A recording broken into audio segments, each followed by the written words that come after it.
Hello, this is Lika from Informatica GCS. In this video, we shall see how to add column names to a target file. The agenda of this video is to give a quick demo on how to add header fields to flat files in PowerCenter in two different ways.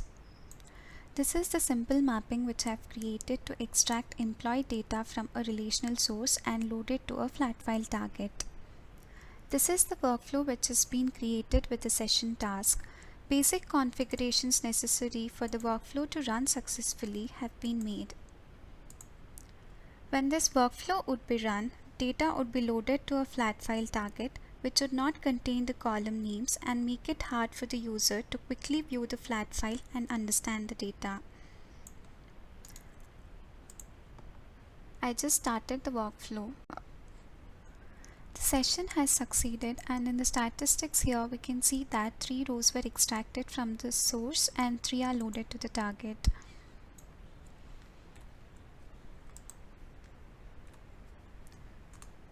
This is the file which was created, and we can see that there is no header information in the file.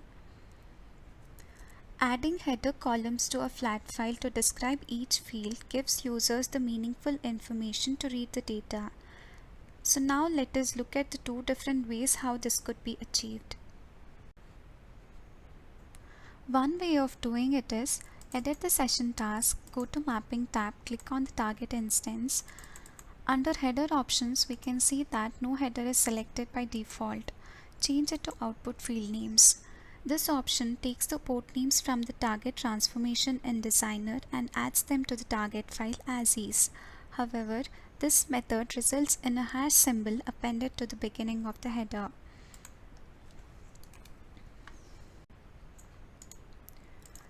I'm starting the workflow. The session has succeeded, and in the target file we can see that the header is created, whereas it is appended with a hash symbol in the beginning. To remove header hash, we can add a custom property, remove output header hash, and set its value to yes. This could be either done in the session level or integration service level.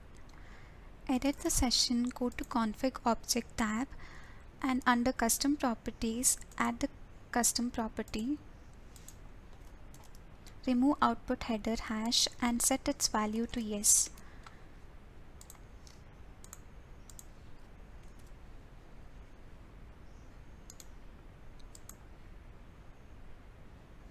Now after the session has succeeded, we can see that the target file is created with the proper header. So this is one way of adding header fields to the target file.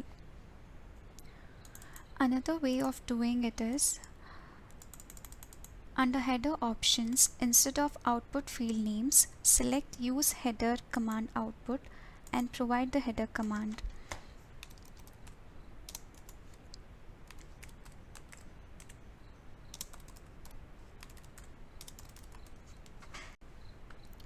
This option offers a little more flexibility than the first solution by allowing the user to create custom fields.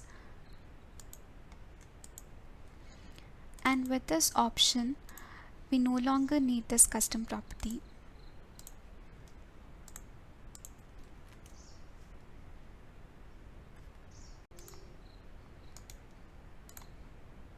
The session has succeeded, and the target file is created with the proper header and custom fields. So now we have looked at two different ways how header fields could be added to target file.